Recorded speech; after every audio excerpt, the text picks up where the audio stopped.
Oh, yes. This is Goldar, and you're listening to Toku's Secrets Podcast. Don't tune us out, tune us in.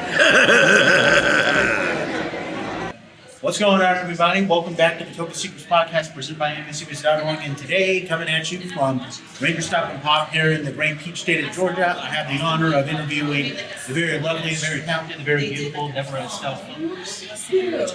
How are you doing today? Yeah, I am doing great. There's so much going on. We just got out of a time force panel, so it's always wild and unpredictable, but we survived. Yeah? And now we're chatting. How are you? I'm doing well. Thank you for asking. Yeah, no, it's been a great weekend so far. I'm having fun. So much. There's a lot going on. There's so much more. Yeah. You know, so for those back home, this is actually take two of trying to interview Deborah here because I tried to do it back in 2018 and the audio didn't work out, but now we get to do an even better one this time. Is it working? Can you hear me? No, can you hear me now? So, Deborah, how did you get into working with Power Rangers? Playing for those back home. She played Kaylee, the Yellow Top Force Ranger. So Yeah. how'd you get into that? Oh, well, I was auditioning. I was just an auditioning actor. I had done just some one-liners and like guest spots, co-stars on just other TV shows that were out there. But I didn't think I was ready for like being a lead on a show. That was kind of intimidating. And so they approached me, I want to say the year before for Lightspeed season. My agent was like, would you like to audition for Power Rangers? And I was like, as a lead, I didn't feel like I was ready for that. So I was like, I'll pass. So I did a lot more studying and just not even really studying, more like just auditioning and workshops and stuff like that. And then it came around again the following year. And I was like, okay, I'll go for it. And then the process was long, but it was very seamless. Like it was like usually sometimes you can go into an audition and worry about your choices, or there's a lot of other actors standing around and you're kind of like, oh, I should have wore this, or there's a lot. But this was so seamless because it's like I knew how I wanted to play her. I made my own choices as far as like putting army pants on, which I had no idea that the counterpart Dom in the Sentai version had army pants. But I didn't watch that. I didn't know. Wow. But I made the choice to put army pants. They said wear form-fitting clothes. And I just, did that. And that, oh, speaking of army pants, hey, yay. No, I'm just kidding.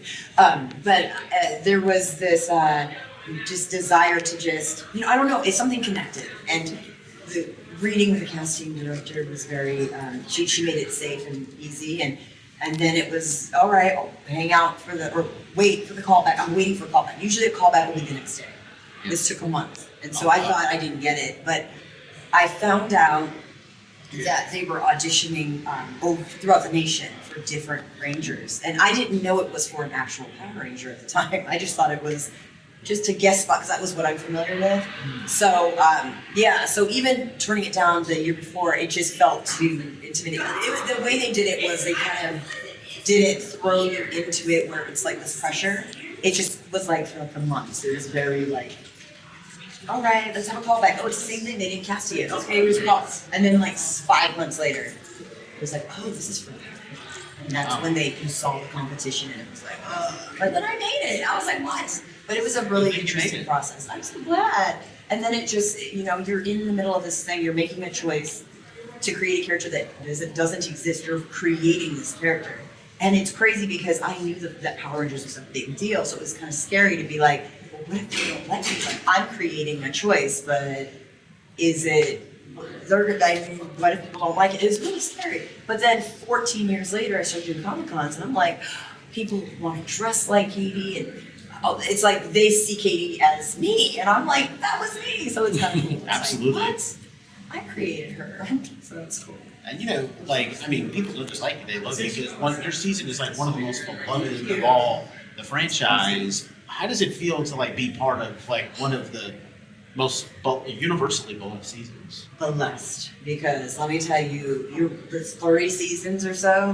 That's a lot of seasons, and to be told that it's like an actual honor. I couldn't have asked for a better season, and I couldn't have asked for a better cast, and it just has been truly just so like it's a dream. It is a dream, and that literally was how I felt when I got it. I was like, this is a dream, and then I took it all in every day because I knew one day this was going to come to an end because.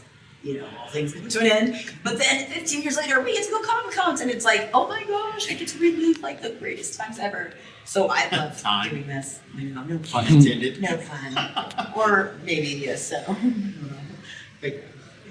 Before we let you go, do you have anything you want to say to like the fans, the people who look up to you and love you to death? Well, I am honored. I just want to say, if you have a dream in your heart or a passion, it's never going to go away. So just look into it and just have faith and dream. It's okay to do that. The sky's the limit. Don't take no for an answer. I mean, unless it's breaking the law, we don't want to do that. But at a reasonable thing, use wisdom, of course. But dreams are real, and follow those passions. We all have a purpose here and a light inside us. Let it shine.